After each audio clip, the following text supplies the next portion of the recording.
Yo, it's Hoodyhooo, and before I get into this video, I have an important announcement. If you are new here, I am a Rocket League coach for RBG Esports and Gamers Ready. I also stream on Twitch and obviously do a bit of YouTube. Recently, I left my career in education to pursue my dream of making Rocket League coaching my full-time career, and I could not be more excited about this opportunity. If you want to support my journey, you can subscribe to the channel, like the videos, and drop some encouraging words below. You can also support me on other platforms through following and sharing my content or even joining my Discord. I cannot express how grateful I am for everyone's support thus far in making this a possibility. This has been a genuinely life-changing experience. Okay, now on to the video. Today I'm going to try to explain the difference between free air roll and the dedicated or directional air roll right and left. For a long time, these directional air rolls were dismissed as unnecessary and mainly used by players that had a focus on mechanics like the freestyle scene.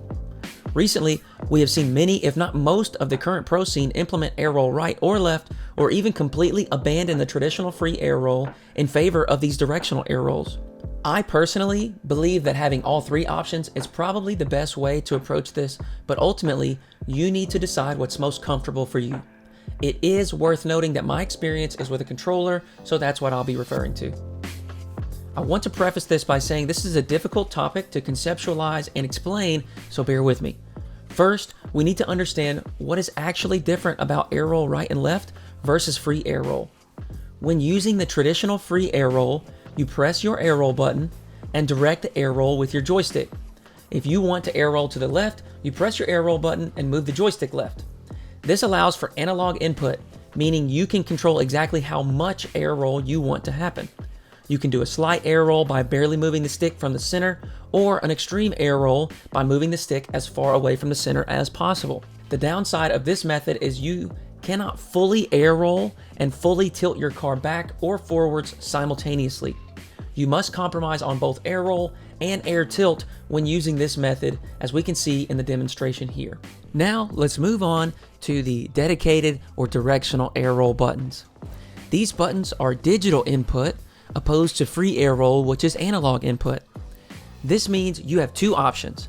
The air roll button is pressed and you are fully air rolling, or it is not pressed and you are not air rolling at all.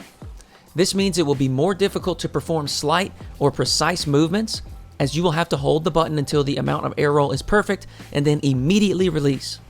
The upside to these bindings is that you can air roll completely separately from the stick. This gives you more control of how you want to direct that air roll. It also allows you to fully pull back on the stick to tilt your car backwards without having to sacrifice any air roll to complete this action. Okay, Hootie, sick, but what does that mean? Great question, and quite honestly, I think I'm still learning and understanding the difference between the two methods of air rolling and how to implement them. With that said, here's what I currently think about it. As indicated before, I think free air roll is a bit easier to execute smaller and more precise movements, which is a common requirement when shooting. Many times, right before I shoot the ball, I will need a slight bit of air roll one direction before I dodge into the ball to shoot it. This is one of the moments I find myself still using free air roll most often. I have had free air roll for longer than directional air roll buttons and am much more confident with many movements using that method simply due to the amount of muscle memory I have built with that method. I also use it frequently for small adjustments when recovering. Okay, now for the directional air rolls. The first and most basic scenario that many of you probably already use directional air roll for is half flipping. When executing a half flip, you backflip, then cancel the backflip by moving the stick to the up position. And with an air roll button, you just tap and hold your air roll button until the car is upright, as opposed to using the stick to then air roll your car upright after you have executed your backflip cancel. This allows for less action with the stick, which gave me more consistent half flips. Now, I know we all love some air dribbles, and I think these air rolls may be helpful with that mechanic. Here are a few examples of pros using directional air rolls when air dribbling.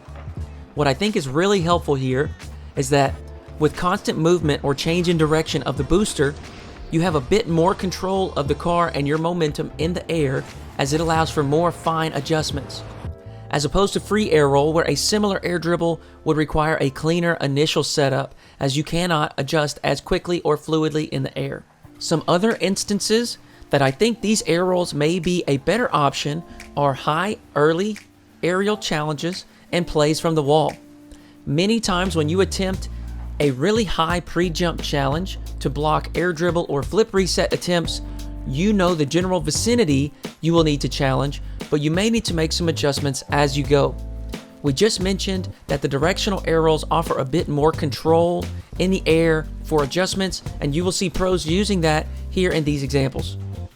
We also see these air rolls being used in many off-the-wall plays like redirects, wall air dribbles, or off-wall shots. I think this is due to the fact that you can pull back on the stick to tilt your car back while still having the ability to air roll without compromising either of those inputs.